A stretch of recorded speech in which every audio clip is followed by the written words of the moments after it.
Peter Dam with the Dresden State Orchestra under Rudolf Kempf. The horn can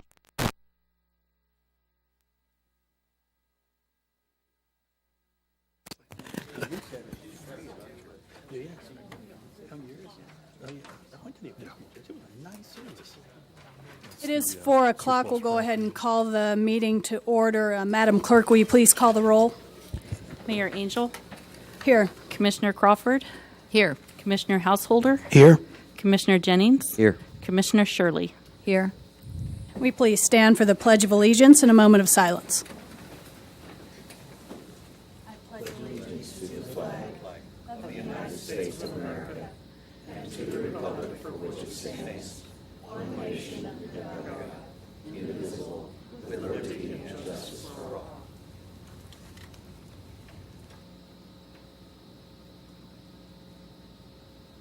Thank you.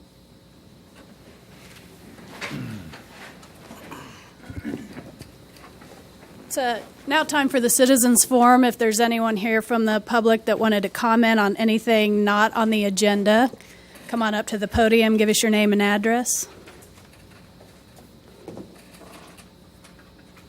No one? We'll move on to awards and proclamations. Item 4.1, the day of April 29, 2011, as Arbor Day in the city of Salina. Kathleen Pearson, Tree Advisory Board member, will read the proclamation. Come on up, Kathleen. The Arbor Day Proclamation. Whereas in 1872, J. Sterling Morton proposed to the Nebraska Board of Agriculture that a special day be set aside for the planting of trees, and whereas this holiday, called Arbor Day, was first observed with the planting of more than 1 million trees in Nebraska, and Arbor Day is now observed throughout the nation and the world. Whereas trees reduce the erosion of our precious topsoil by wind and water, cut heating and cooling costs, moderate the temperature, clean the air, produce oxygen, and provide habitat for wildlife. And whereas trees are a renewable resource, giving us paper, wood for our homes, fuel for our fires, and countless other wood products. And whereas trees in our community increase property values, enhance the economic vitality of business areas, and beautify our community. And whereas trees, wherever they are planted, are a source of joy and spiritual renewal. And whereas Salina has been recognized as a Tree City USA by the National Arbor Day Foundation and desires to continue its tree planting practices. Now, therefore I, Samantha P. Angel, Mayor of the City of Salina, do hereby proclaim April 29, 2011 as Arbor Day in the City of Salina, and urge all citizens to celebrate Arbor Day and to support efforts to protect our trees and woodlands. And further, I urge all citizens to plant trees to gladden the heart and promote the well-being of this and future generations. Dated this 25th day of April. What all do you have planned for Arbor Day? On Arbor Day, we will be planting a Chamard oak with the first graders at Stewart Elementary. Thank you. Come on up. I have your proclamation for you.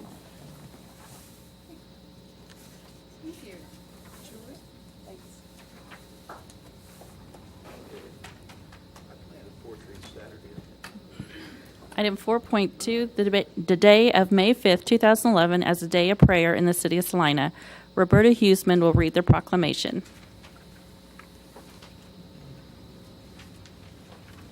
Hi, Roberta. Hi. Proclamation for the National Day of Prayer. Whereas the National Day of Prayer is a tradition that was first proclaimed by Continental Congress in 1775, and whereas in 1952, the National Day of Prayer became an event inaugurated by leadership groups in the United States Senate and House of Representatives, and whereas in 1988, legislation was unanimously ratified by both houses of Congress and signed by President Ronald Reagan, stating that the National Day of Prayer was to be observed the first Thursday of every May. And whereas this year will mark the 60th consecutive observance of the National Day of Prayer, and whereas it is fitting and proper to give thanks to God by observing this day in the city of Salina when all may acknowledge our blessings and express gratitude for them, while recognizing the need for strengthening religious moral values in our city, state, and nation. And now, therefore, I, Samantha Angel, Mayor of the City of Salina, do hereby proclaim May 5th, 2011, as a day of prayer throughout our city of Salina, and I urge all citizens to observe this day in ways relevant to its importance and significance.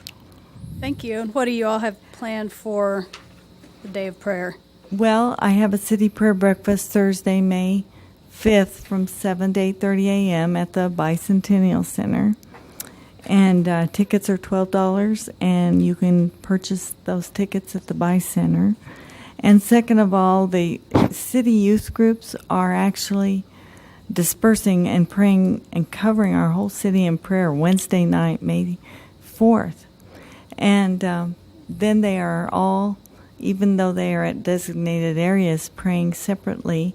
They're coming together at First Covenant Church at 7:30 and praying corporately as a large city youth group.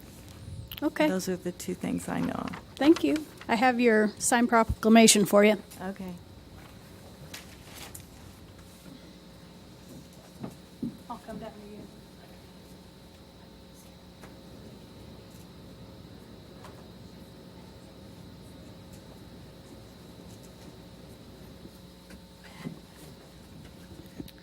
Item 4.3, the month of May 2011 as Lupus Awareness Month in the City of Salina.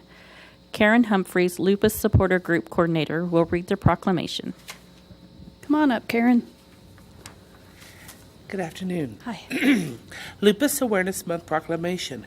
Whereas each year the Lupus Foundation of America designates May as National Lupus Awareness Month to show support for the estimated 1.5 million Americans who have lupus. Whereas lupus is an acute and chronic lifelong autoimmune disease in which the immune system is unbalanced, causing inflammation and tissue damage to virtually every organ system in the body.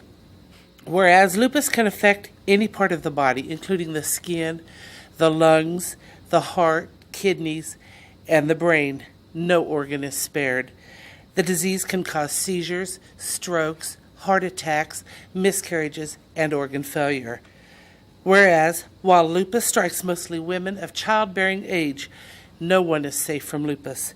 African Americans, Hispanic Latinos, Asians, and Native Americans are 2 to 3 times more likely to develop lupus, a disparity that remains unexplained. Whereas lupus can be particularly difficult to diagnose because its symptoms are similar to those of many other illnesses. Major gaps exist in understanding the causes and the consequences of lupus. More than half of all the people with lupus take 4 or more years and visit 3 or more doctors before obtaining a correct diagnosis. Whereas there have been no new drugs approved by the U.S. Food and Drug Administration specifically for lupus in 52 years. Current treatments for the disease can have damaging side effects. However, in February, the FDA did finally approve a drug designed for lupus, whereas 14,000 Kansans are affected by lupus.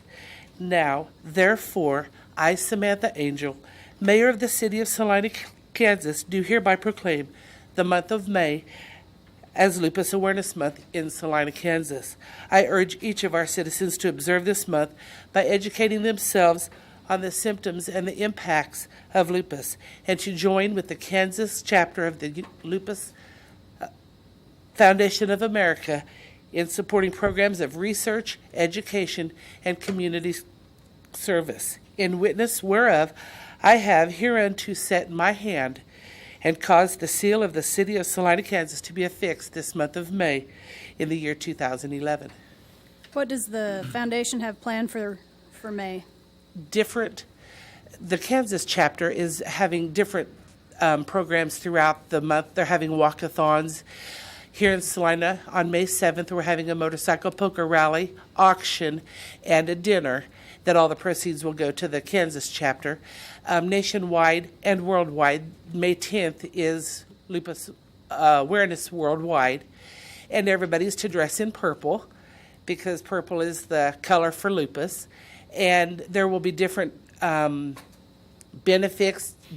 and walkathons and auctions throughout the country. Okay, thank you. I have your signed proclamation here for you.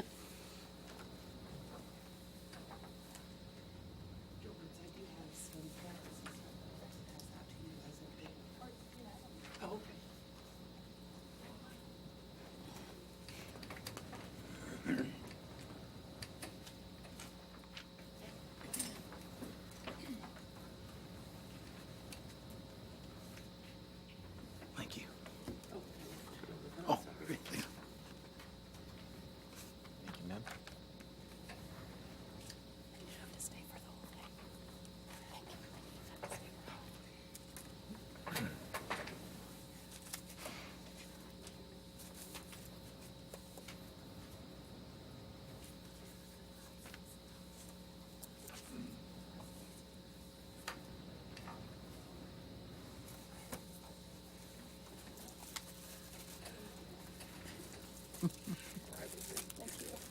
Thank you, ma'am.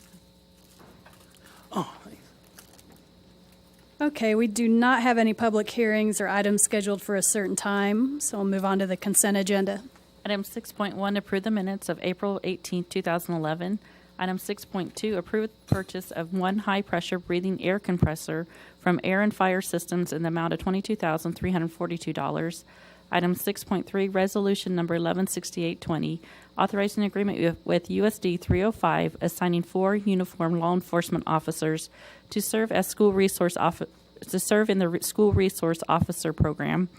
Item 6.4, award of contract for the 2011 asphalt mill inlay project number 112852 to APAC, Kansas, in the amount of $464,185.75. Are there any items on the consent agenda that a commissioner wants to remove? Mayor Angel, I move we approve the consent agenda. Second. It's been moved and seconded that we approve the consent agenda. All in favor say aye. Aye. Opposed, same sign. Consent agenda is approved 5-0.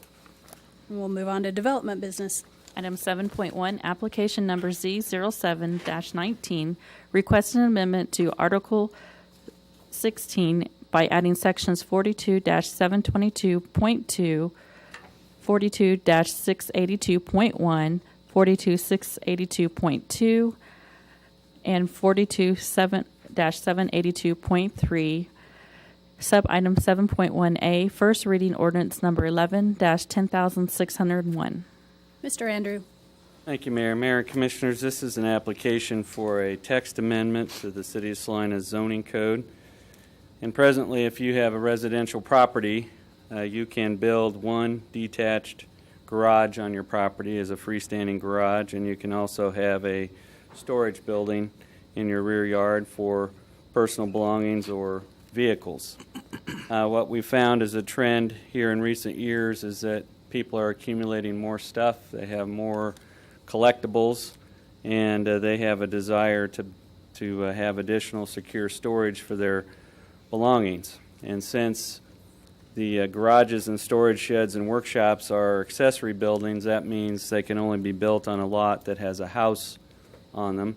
So you can't buy a vacant lot in a residential neighborhood and just build a garage. It has to be accessory to a home. So what the trend has been is that property owners are looking at commercially and industrial zone lots, and they're looking to purchase those and then build a relatively simple storage building on those lots. We presently don't really have a definition or land use category for that in the zoning code, and we've kind of been doing it by interpretation.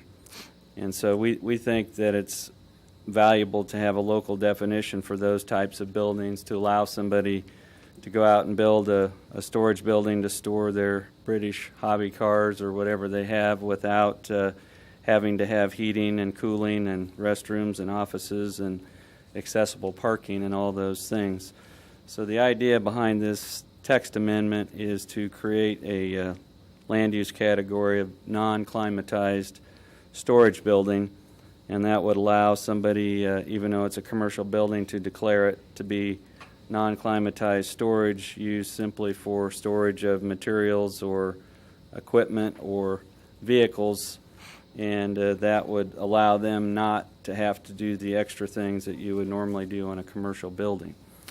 We've also added some other clarifying amendments there about accessory and non-accessory garages, simply to indicate that an accessory garage is a garage that's a residential garage that's built on a lot with a house, and a non-accessory garage is a freestanding garage that's built on a vacant lot somewhere.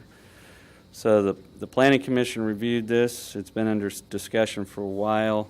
Planning had come up with a term calling this cold storage, but it was indicated to us that if you look at those definitions, that really is more indicative of a freezer or a meat locker, and that's not what was intended. So the term non-climatized storage was come up with by staff, and so the recommendation from the Planning Commission would be to add these definitions to the code and allow us to classify those buildings as non-climatized storage and avoid having to impose those additional requirements. So this comes to you with a recommendation for adoption by the Planning Commission, and I'd be open to any questions. Any questions for staff? Thank you. Thank you. Bring it back to the commission for action. Is there any public comment? I'm sorry. Seeing none, now bring it back to the commission for action. Mayor, I make a motion that we approve application Z0719 filed by the Planning Commission requesting amendments to various articles and sections that pertain to storage buildings, and that we approve on first reading ordinance 11-10601. Second it. It's been moved and seconded that we adopt ordinance number 11-10601. Is there any further discussion? Seeing none, I'll call the question. All in favor say aye. Aye. Opposed, same sign. Motion passes 5-0. Item 7.2, first reading ordinance number 11-10602, adding section 8-12.0.5 and 8-12.1.1 to the Salina Code, amending sections 202 and 312.1 of the International Building Code, and amending section 14-46 of the Salina Code, which amends section 202 of the International Fire Code, all pertaining to non-climatized storage. Mr. Hobby, you're on this one. Thank you, Madam Mayor and Commissioners.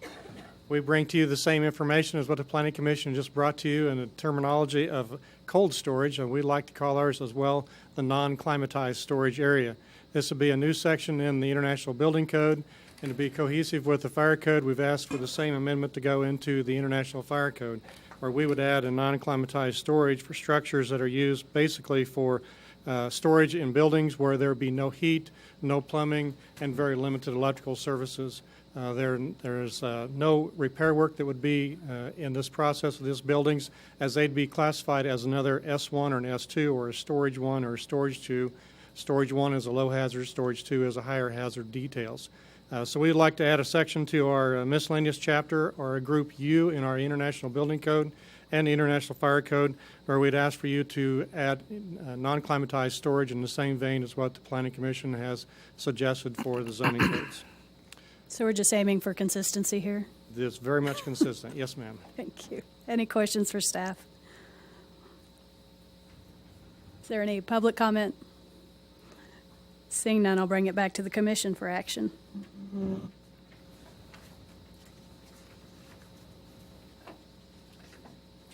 Mayor, I make a motion that we approve ordinance number 11-10602, amending sections 202 and 312.1 of the International Building Code and section 202 of the International Fire Code by adding the definition and occupancy use and type of non-climatized storage.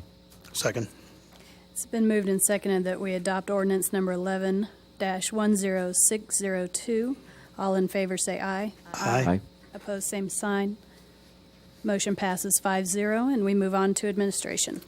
Item 8.1, second reading ordinance number 11-10,600, amending resolution number 106723, levying special assessments for improvements in the Riffle Addition number 2. Ordinance 11-10600 was passed on first reading on April 18th, 2011. Since that time, no comments have been received. Is there any public comment today?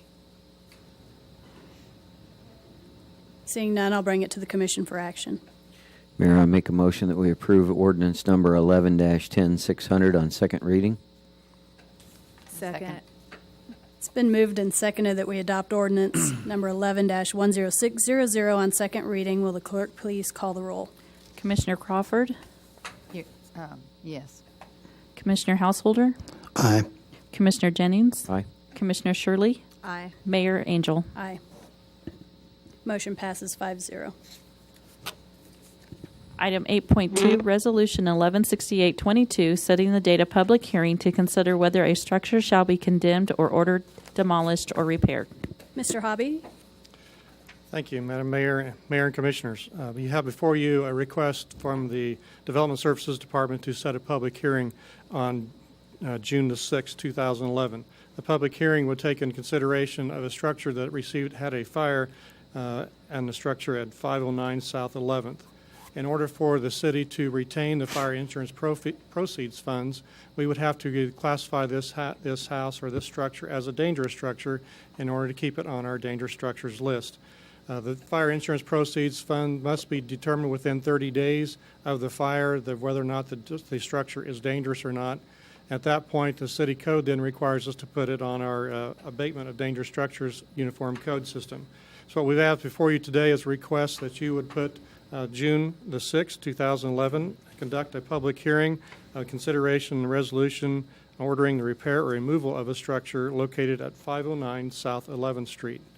This is just the date for the public hearing today, so we'd ask for you to do that process.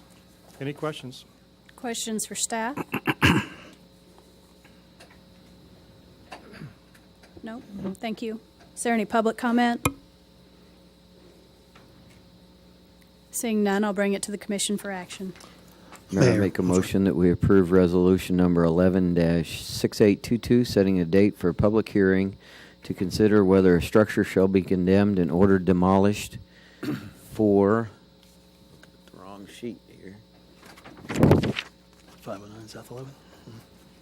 509 South 11th on June 6, 2011. Second. It's been moved and seconded that we adopt resolution number 11-6822. Is there any further discussion? All in favor say aye. Aye. Opposed, same sign. Motion passes 5-0. Item 8.3, Resolution number 116821, authorizing a license agreement with the Salina Area Chamber of Commerce for placement and display of original sculptures within the public right-of-way for Santa Fe Avenue between Mulberry and Ash Streets. Mr. Bankston. Thank you, Mayor. Commissioners. The Salina Area Chamber of Commerce wishes to sponsor what will be known as Sculpture Tour Salina. That's an outdoor exhibition of approximately 22 original sculptures to be mounted and displayed in the public right-of-way on Santa Fe between Mulberry and Ash Streets. This is to be a juried one-year exhibition of the sculptures that will be repeated annually. Sale of the sculptures is encouraged and will occur, but the commitment by the artist is to have the sculptures on display during the entire exhibition. In order to initiate the festivities, Salina Downtown Incorporated, in cooperation with Sculpture Tour Salina, plans to host an opening festival for the inaugural installation on Saturday, May 21st.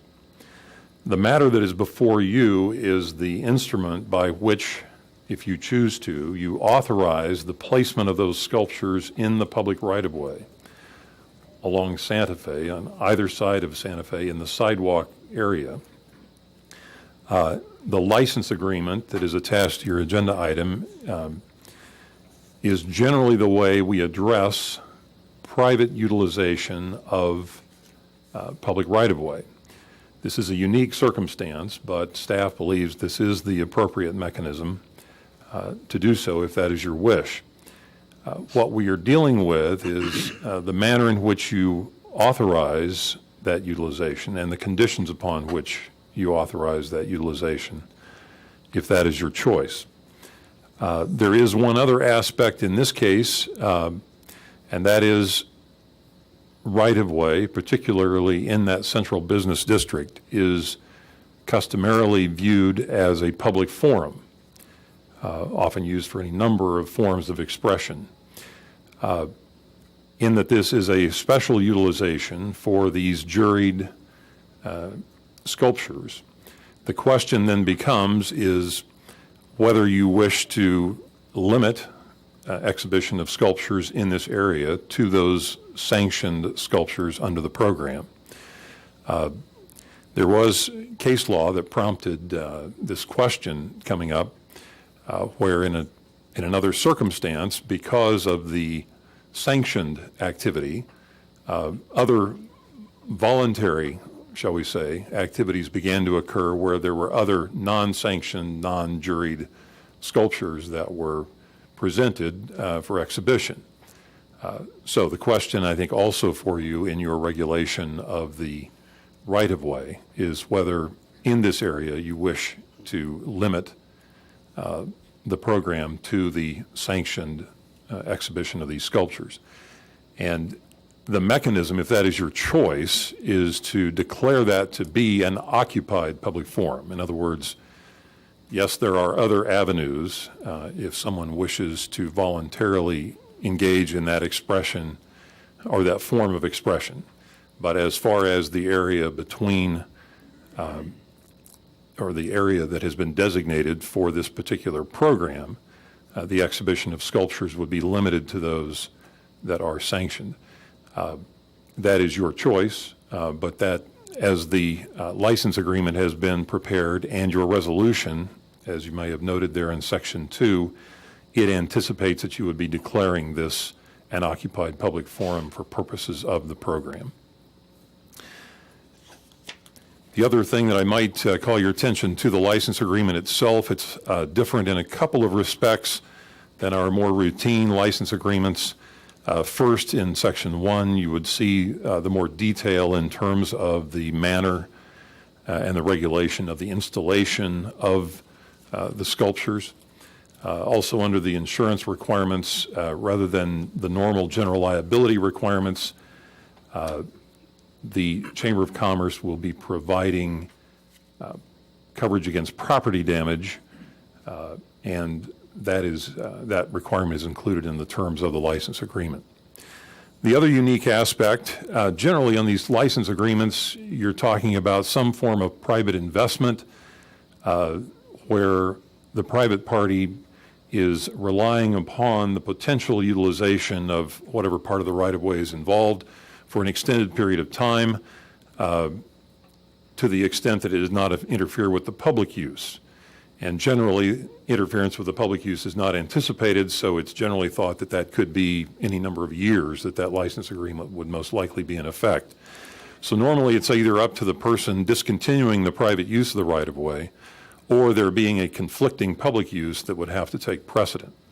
In this case, given the nature of the program, and certainly this was discussed with those responsible for the program, wanted to be sure that you as the governing body had opportunity as you analyze how this goes to either continue or not, depending upon how things go. So there is that unique aspect here in that the City Commission, at its own discretion, can terminate the license agreement so long as that is done in August 1 of any year in anticipation of an effective date of the following May. That would enable the completion of the pending program without interference, but does leave with the governing body the ability to look at that as the program is hopefully very successful, and hopefully that's all very academic. But we expected that in this case you might wish to retain that prerogative. Those that are here that can answer more specific questions, if you have them, about the program itself, Mike Hoppick who is the volunteer project coordinator, is here. Todd Davidson, the current chamber board chair.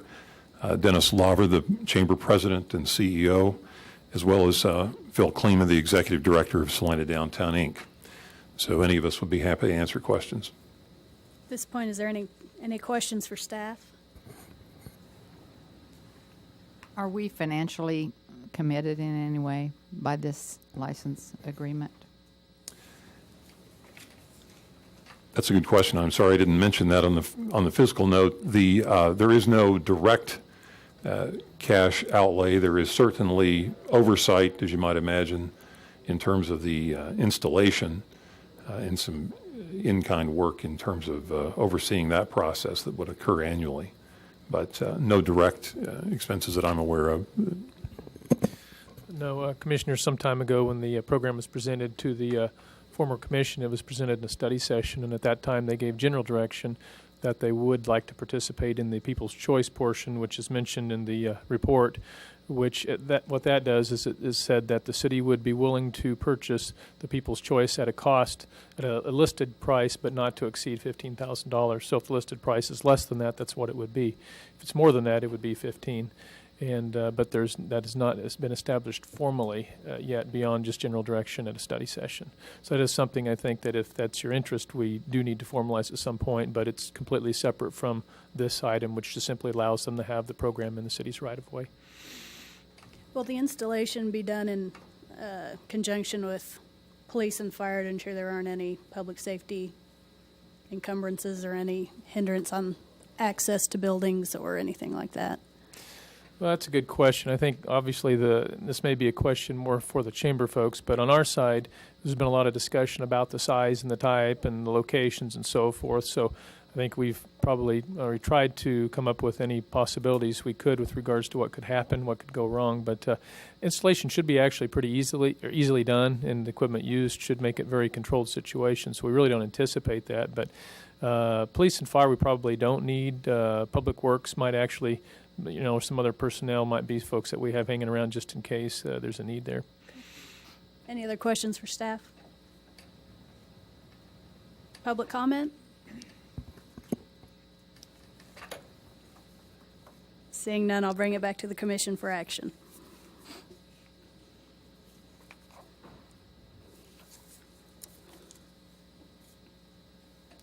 Mayor, I'd like to make a motion that we approve resolution number 116821, authorizing the licensing agreement with the Salina Area Chamber of Commerce for placement and display of original sculptures within the public right-of-way for Santa Fe Avenue between Mulberry and Ash Streets. Second. It's been moved and seconded that we adopt resolution number 11-6821. Is there any further discussion? All in favor say aye. Aye. Opposed, same sign. Motion passes 5-0. Item 8.4, Resolution 116823, authorizing water and wastewater improvements at the Salina Airport Authority. Mr. Franz. And Ms. Tasker. Yes, we're going to double team this time.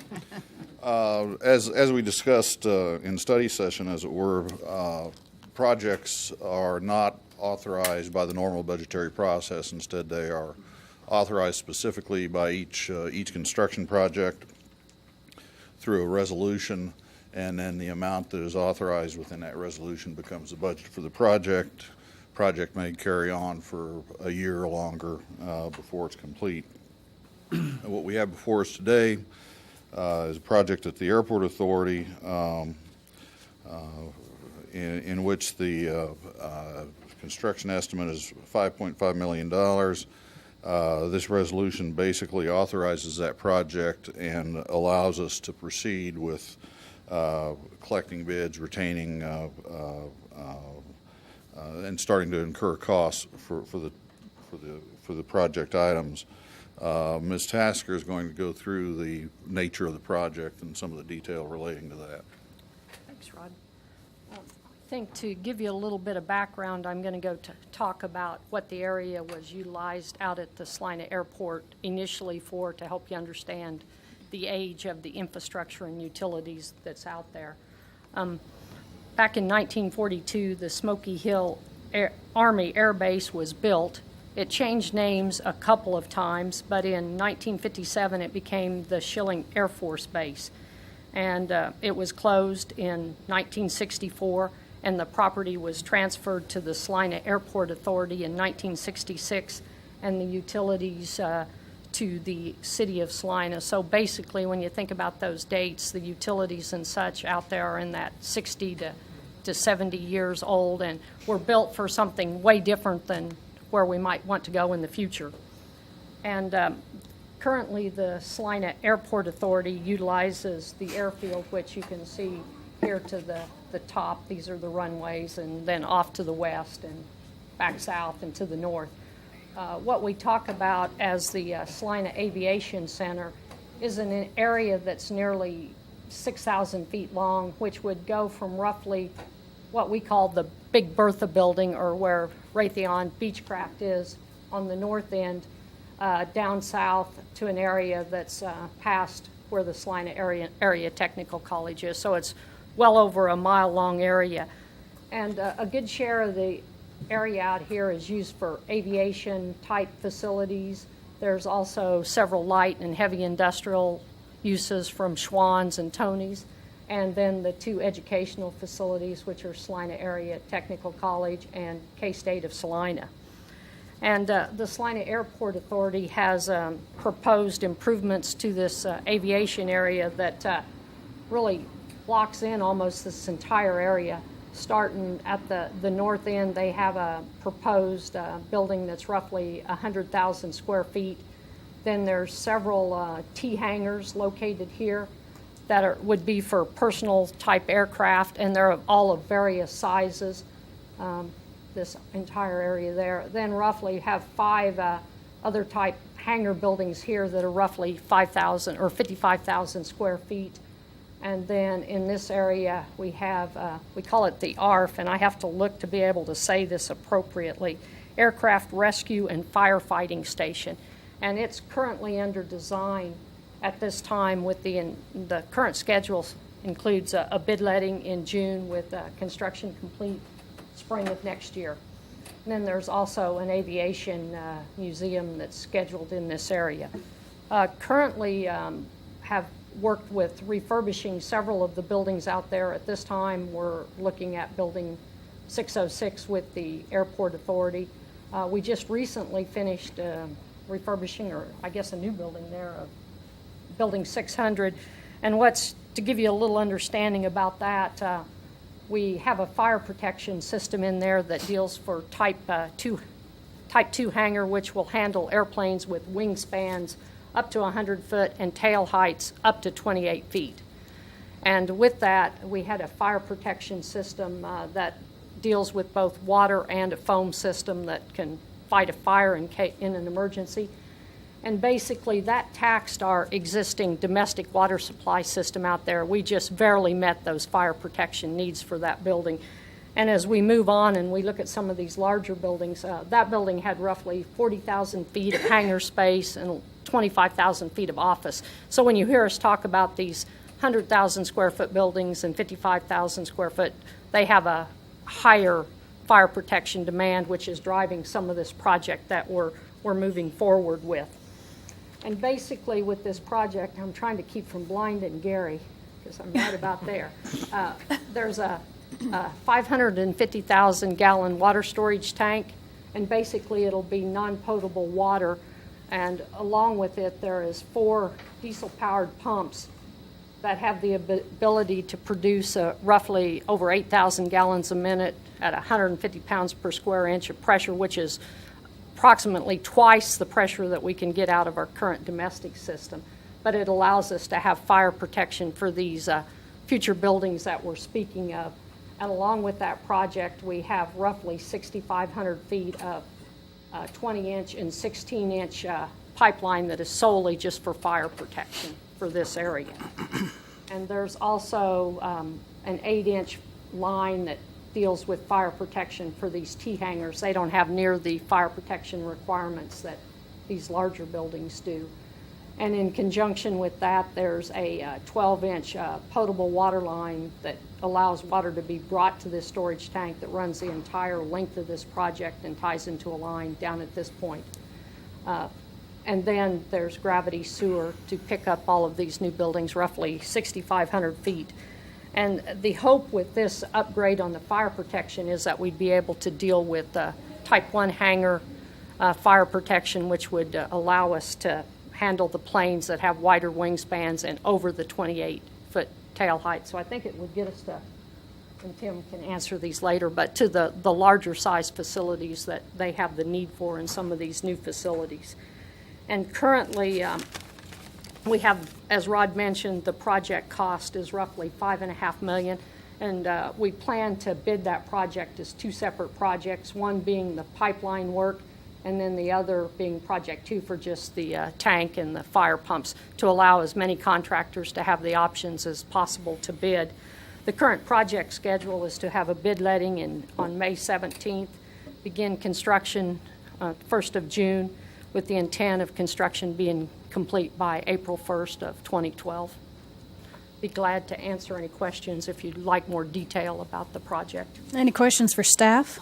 I would like to say Tim Rogers from the Airport Authority is here. If you have any questions for him, that would also be appropriate. Mr. Rogers, can you speak to how this project impacts future economic development? Thank you, Madam Mayor, Commissioners. It's quite simply, this project is critical to being able to follow through with the Airport Authority Board's plans in partnership with the city, the county, and the Salina Area Chamber of Commerce, the state of Kansas, to bring additional aviation aerospace jobs to Salina and Sling County.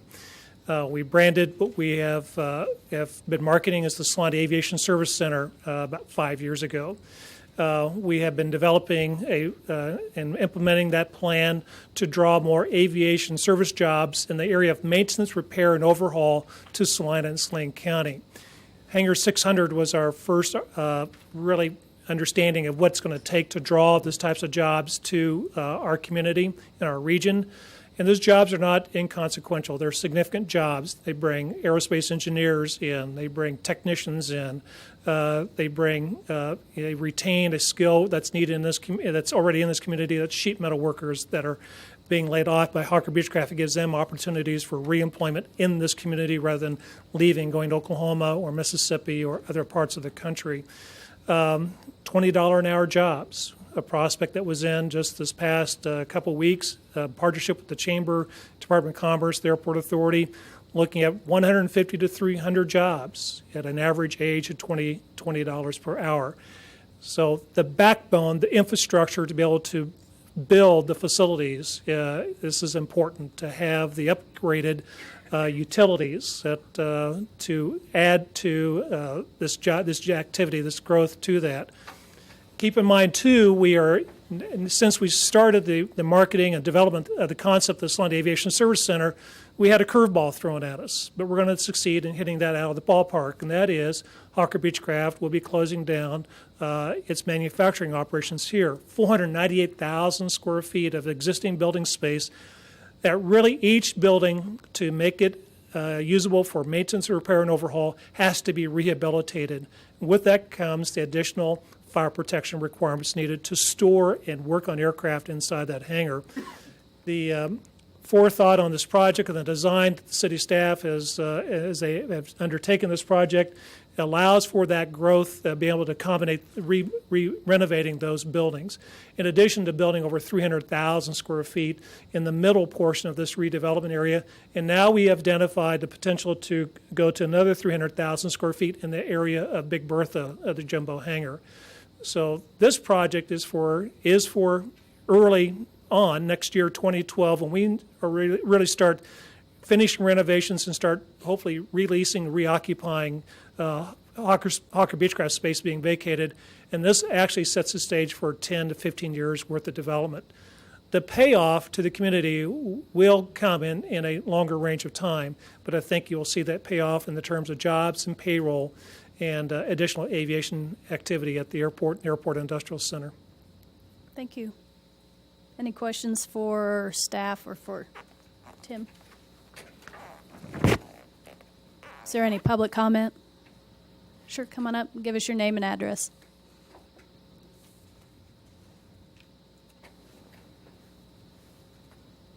My name is Jim Kerrigan. I live at 613 East Leslie. My only question for Mr. Rogers is, due to the groundwater contamination that's supposed to be infiltrating our water system here in Salina, does this project do anything to solve that? Or is it even addressed? That's all I have. I believe it's a completely separate issue, but if Tim or Jason want to speak to that. Yeah, first I want to clarify that the plume that we talk about that it's been out under the ground for some time under the former Air Force base that has been known to migrate is not in our water system yet. I think it's important for anybody listening to understand that, but and it's being monitored. So that's a very, very important issue. This is simply to provide fire protection, water. It'll, some aspects, I suppose, could enhance the drinking water, but primarily fire protection, water, and some sewer to give us the ability to create to attract the type of aviation and aerospace industry that we want to at this location that we may not be able to otherwise. Also complements a big investment that the Airport Authority will put into the buildings with the modernization of those to also do the same thing. So they are separate, but both are being worked on.